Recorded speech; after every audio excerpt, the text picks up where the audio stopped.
Bonjour et bienvenue dans Du côté des parents, un podcast qui, comme son nom l'indique, est résolument tourné vers les parents. Je suis Sandrine Donzel, thérapeute familiale conférencière spécialisée dans l'accompagnement parental depuis 2010. Ces années d'expérience m'ont permis de comprendre que les parents n'ont pas besoin de conseils parfaits, inapplicables dans un monde qui justement ne l'est pas parfait, mais plutôt de réponses qui tiennent compte de leur réalité sans leur laisser croire qu'ils commettent un potentiel désastre pour le développement de leur enfant à chaque instant. Si c'est ce genre de réponse que vous cherchez, alors bienvenue dans Du côté des parents, un podcast dans lequel je vous propose une approche concrète, pragmatique de la parentalité. Pas de recettes miracles, mais des outils, des perspectives pour voir les choses autrement et affronter les défis parentaux du quotidien avec un peu plus de confiance et de sérénité. Si ça vous plaît, alors montez le son et zou, c'est parti pour un nouvel épisode de Du côté des parents.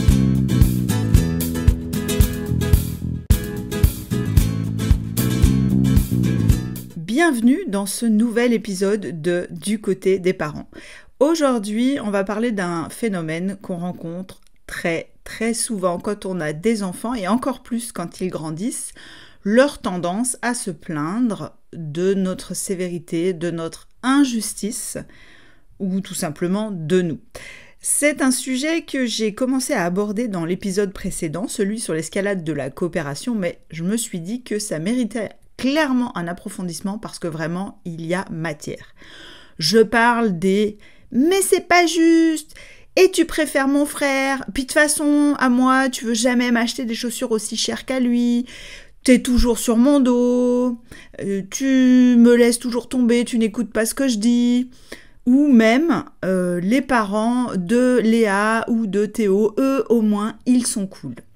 Voilà, ce genre de phrases qui ont le chic pour nous faire grimper au plafond, soupirer très fort, parce qu'au fond, ça nous touche et on sait surtout que ça va mal finir, on va argumenter, on va se justifier, on va s'énerver et puis à la fin, ça ne fera plaisir à personne, tout le monde va repartir frustré. Alors dans cet épisode, je vous propose de voir ensemble pourquoi on se justifie et pourquoi, franchement, ça ne marche pas et parfois même ça empire les choses.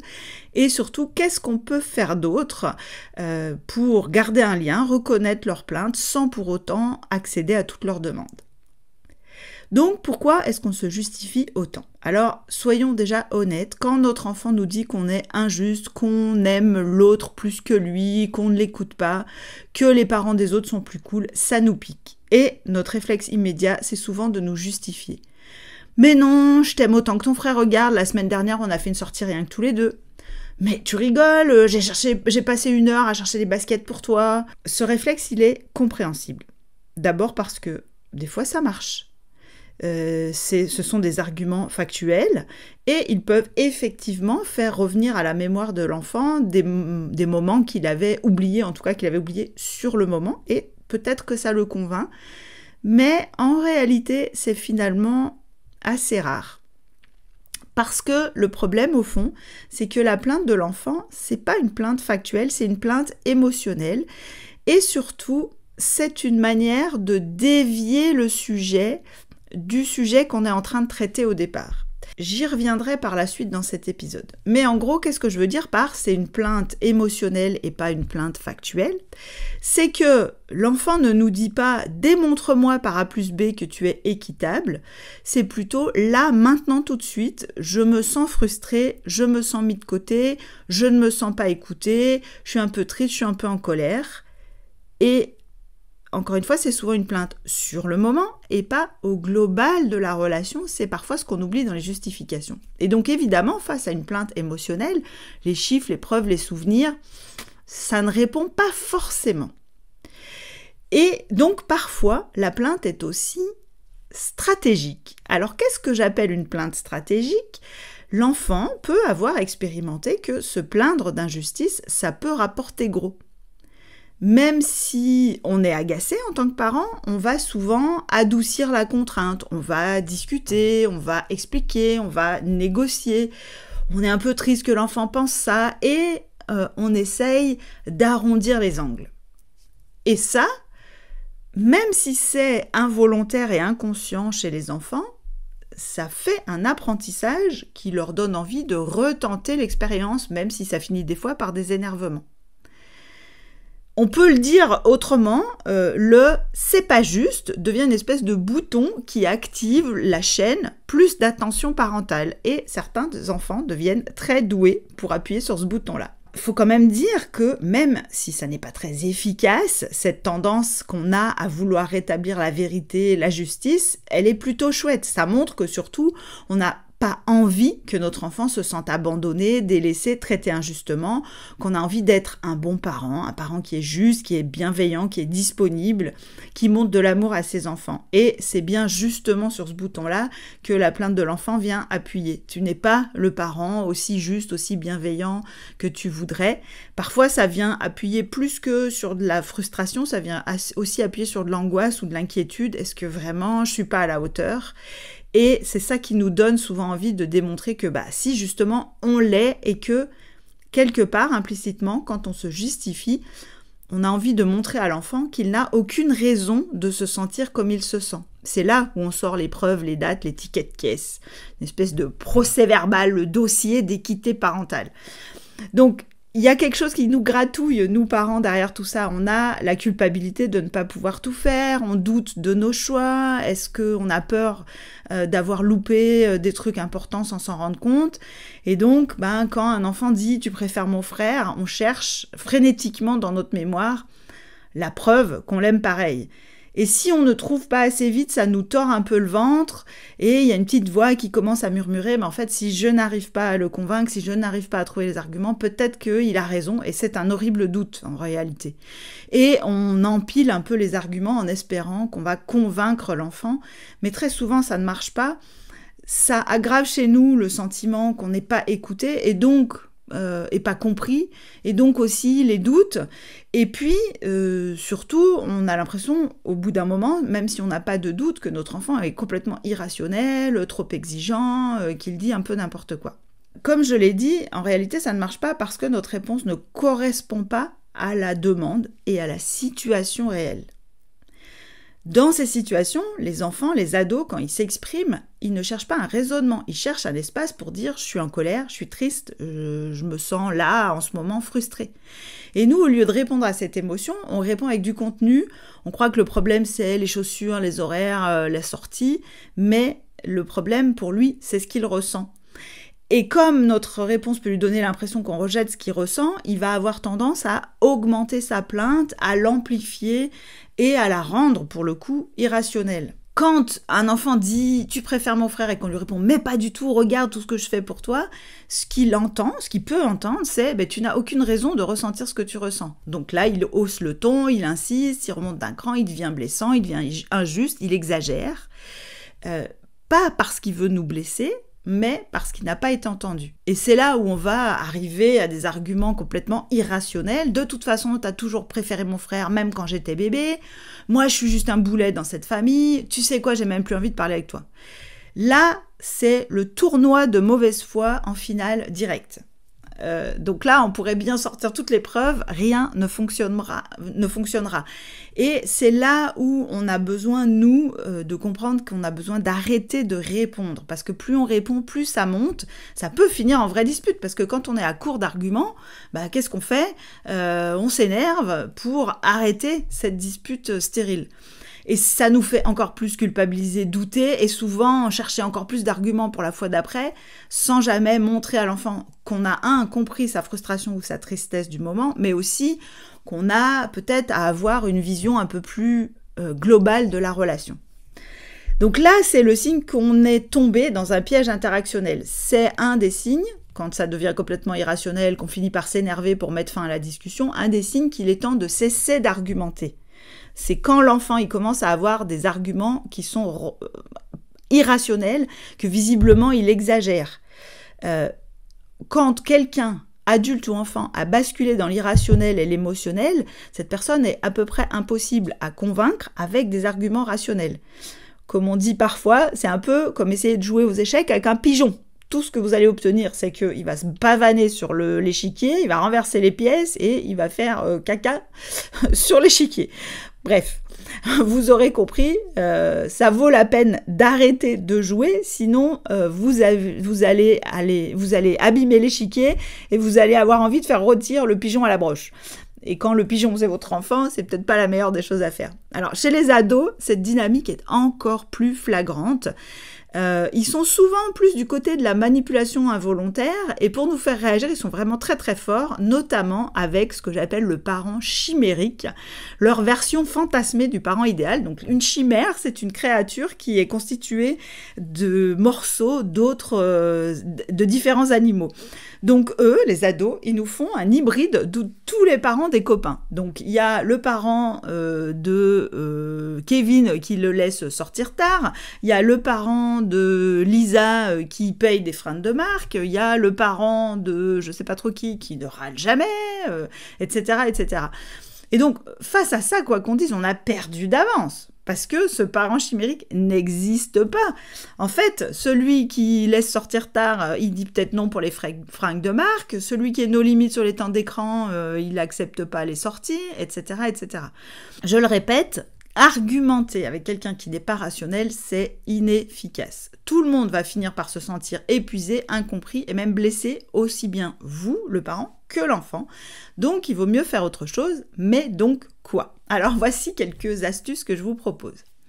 Quand on se rend compte qu'argumenter ne mène à rien et que ça tourne en rond, que ça dégénère, on va changer de stratégie. Ça n'est pas forcément fuir, c'est plutôt sortir d'une impasse pour garder un lien qui fonctionne, mais tout en posant parfois un cadre qui tient compte aussi de nos besoins à nous de parents et surtout qui nous évite de dégrader la relation.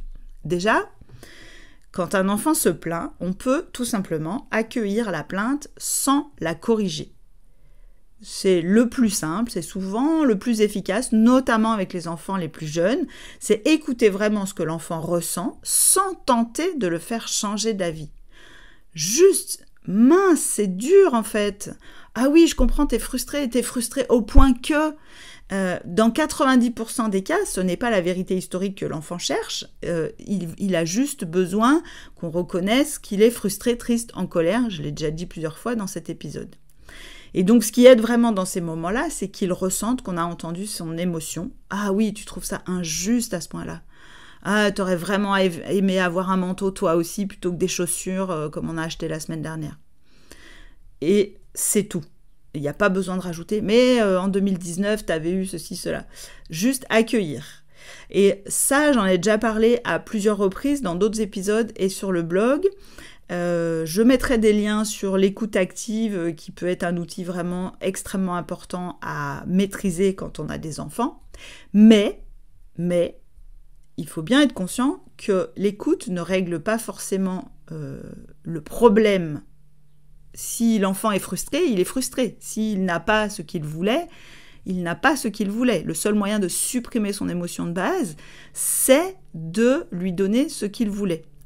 Mais l'écoute active, l'empathie donne du courage à l'enfant pour faire avec cette situation, montre qu'on comprend que c'est difficile pour lui. Donc, je vous mets en lien les épisodes dans la description avec des outils sur l'écoute active qui peuvent vous aider. Deuxième outil, le bureau des plaintes. Alors, l'écoute active au quotidien, ça peut prendre du temps, ça peut être difficile sur le moment et on a des contraintes, on n'a pas forcément le temps tout de suite, à l'instant T, d'écouter ces plaintes, notamment les plaintes pour injustice. Et ça peut être intéressant d'avoir un moment ritualisé en fin de journée où l'enfant peut exprimer ce qu'il a sur le cœur et où nous, on ne va pas argumenter, on va juste écouter avec un vrai souci de justice en tête, en se demandant en quoi ces demandes ou ces plaintes sont légitimes, justifiées. Tu as le droit de dire tout ce que tu veux dans ces moments-là, je ne vais pas discuter, je vais juste t'écouter. Parce que ça nous permet aussi, nous, d'être pleinement disponibles, de se rappeler qu'on est là pour écouter et pas pour répondre. Même s'il y a une plainte pour injustice, même si elle est légitime, on n'est pas obligé de répondre et de contre-argumenter. On peut juste se dire « Ok, je vais peut-être changer ça ». Et donc là, dans ces moments-là, on va entendre des choses qui sont peut-être justifiées. J'en ai marre de ranger ma chambre, je me suis rendu compte qu'en fait, c'est toujours ma sœur, c'est toujours moi qui fais, jamais ma sœur, t'écoutes jamais rien quand j'essaye de te parler, voilà, etc., etc. on écoute. Et le simple fait pour l'enfant de sentir qu'il peut aller au bout de son reproche et que nous, on écoute son reproche jusqu'au bout, ça peut aider beaucoup et déjà minimiser, diminuer l'intensité de la frustration qui est reçue et ressentie.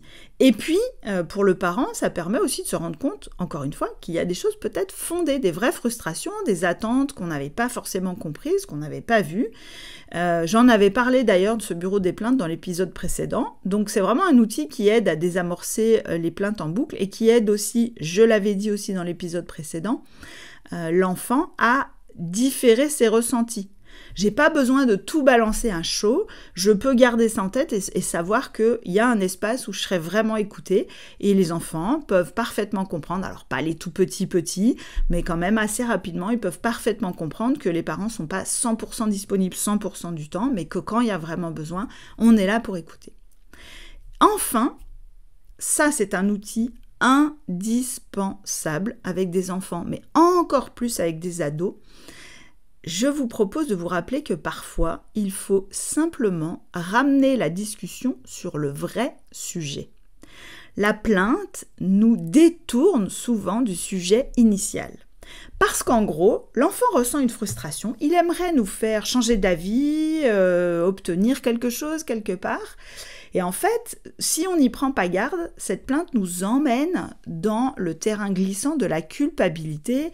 Et c'est là où peut-être on va finir par céder, par adoucir, par renoncer à poser un cadre clair, et on va dévier sur se défendre plutôt que résoudre le problème.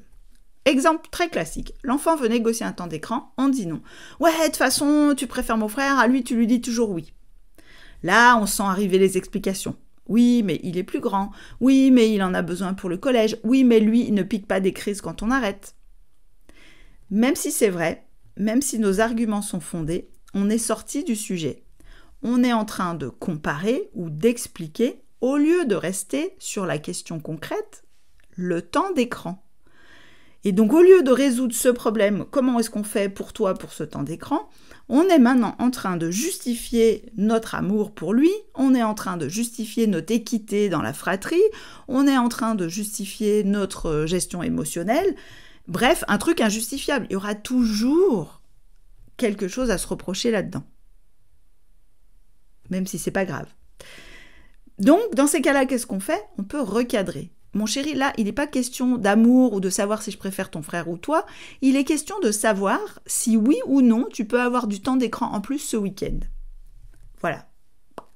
Juste ça, ça suffit souvent à remettre de la clarté dans l'échange, à recentrer sur le sujet, à pas se laisser embarquer dans un sujet qui n'était pas du tout celui qu'on devait résoudre et à simplifier les choses. Alors souvent, ils râlent un peu, mais ils comprennent bien l'intérêt de finalement travailler à résoudre ce problème plutôt que de partir sur autre chose. Et puis, évidemment, tout ça ne suffit pas forcément. Ça vaut le coup de savoir couper court quand c'est nécessaire. Si malgré les propositions que je vous ai faites, l'échange tourne en boucle, devient toxique, trop tendu, on peut choisir tout simplement d'y mettre fin gentiment. Écoute, en fait, on cherche à savoir quel est ton temps d'écran pour ce soir ou pour ce week-end, pas à savoir si j'aime ton frère plus que toi. Maintenant, si tu veux discuter du temps d'écran, je suis disponible. Sinon, je vais faire la cuisine ou je vais faire autre chose et tu reviendras me voir quand tu seras disponible pour parler du temps d'écran. Donc évidemment, ça va râler, ça va peut-être criser, mais on n'est pas obligé de réagir et juste dire « Oui, j'ai compris que tu étais vraiment fâché contre moi pour le moment. Quand tu voudras parler du temps d'écran pour ce week-end, tu viendras me voir. » Et si ça continue, vraiment, je crois qu'on a déjà fait le tour. J'ai déjà répondu à la question quand il y a des questions qui reviennent en boucle. Ça peut permettre de mettre fin sur le moment pour revenir sur des bases qui seront plus constructives. Ça permet d'éviter d'ajouter de l'huile sur le feu et ça nous permet à nous aussi de nous protéger de nous-mêmes, c'est-à-dire d'éviter de nous laisser embarquer dans quelque chose où on va finir frustré, tendu. Et comme ça, on peut rester plus disponible. Donc, c'est pas fuir, c'est pas abandonner la discussion ni l'enfant. C'est vraiment choisir un moment qui est juste et respectueux aussi pour nous et pas seulement pour l'enfant. Donc, en résumé, se justifier, ça n'est pas forcément une erreur. expliquer, parfois ça éclaire, parfois ça rassure l'enfant, mais quand même, dans pas mal de situations, surtout quand la plainte est chargée d'émotions, quand elle est répétée, en fait, ça ne fonctionne pas. Ça entretient même l'idée, quelque part, qu'on devrait prouver à ses enfants qu'on est un bon parent à chaque contrariété, ce qui, soyons honnêtes, est une pente glissante, très épuisante et la plupart du temps totalement efficace, parce que c'est un peu comme essayer de remplir un puits sans fond. Il y aura toujours un truc qui n'ira pas et sur lequel va venir se greffer les plaintes des enfants. Les enfants, ils n'ont pas besoin qu'on justifie chaque décision, ils n'ont pas besoin qu'on soit juste équitable à chaque interaction, ils ont besoin de sentir que globalement, ils sont en sécurité dans cette relation, que globalement, ils peuvent s'exprimer si vraiment il y a quelque chose qui ne va pas, et c'est ça qui va les aider. Donc, ne transformez pas chaque désaccord en débat sur votre valeur parentale. Je sais que ça n'est pas simple, parce qu'on voudrait tellement que nos enfants sachent à quel point on fait de notre mieux. Parce que, soyons clairs, on aurait quand même besoin que quelqu'un nous dise des fois « Mais en fait, t'inquiète, t'es un bon parent en vrai. Regarde, globalement, ça marche. » Et on va pas se mentir, on aimerait bien que ça vienne de nos enfants. Si vous avez envie, vous pouvez faire couper cette petite phrase. Tu sais quoi, t'inquiète, t'es un bon parent, tu gères. Et enregistrez-la et passez-la à vous en boucle quand vous êtes en plein doute. Mais grosso modo, en fait, si vous avez globalement à cœur d'écouter vos enfants et de faire en sorte qu'ils se sentent aimés et respectés, une bonne partie de votre travail de parent est déjà faite. Donc, ce que je vous propose juste, c'est dans les prochains jours qui viennent de tester une des manières de faire que j'ai proposées dans cet épisode. Peut-être que vous pouvez juste écouter sans corriger. Vous pouvez proposer un bureau des plaintes s'il y a des plaintes pour injustice qui reviennent régulièrement. Vous pouvez recadrer sur le sujet de départ quand vous sentez que la discussion dévie. Et quand vous aurez expérimenté, observez ce que ça change pour vous et aussi dans la relation avec votre enfant. Donc si vous avez envie de partager vos expériences, vos questions, vous pouvez soit commenter l'épisode, m'écrire sur les réseaux sociaux, m'envoyer un petit mail. Je vous remercie pour votre écoute et je vous donne rendez-vous dans 2 semaines pour le dernier épisode de cette première saison de Du côté des parents. Si vous avez des questions ou des sujets pour ce dernier épisode, n'hésitez pas à m'en faire part. Merci d'avoir écouté cet épisode de Du côté des parents. S'il vous a plu, vous pouvez faire plusieurs choses. D'abord, évidemment, vous abonner pour ne pas rater les prochains épisodes et même vous abonner à ma newsletter pour avoir des infos sur mes interventions, conférences et autres. Le lien est dans la description de l'épisode. Vous pouvez aussi laisser une note et un commentaire sur votre plateforme d'écoute. Ça contribue évidemment à faire connaître le podcast à d'autres personnes à qui il pourrait être utile. Vous pouvez aussi, si vous en avez les moyens, me faire un don parce que ces dons me permettent de libérer du temps pour produire plus de contenu gratuit et accessible à tous comme ce podcast ou les articles sur mon blog. Pour faire les dons, vous trouverez là aussi un lien dans les notes de l'épisode. Et pour finir, très important, si vous avez des questions, des sujets que vous aimeriez m'entendre aborder dans ce podcast, n'hésitez pas à m'en faire part et à me joindre sur les réseaux sociaux ou par email à l'adresse sandrine@scomc.fr. Et sur ce, je vous dis à très bientôt.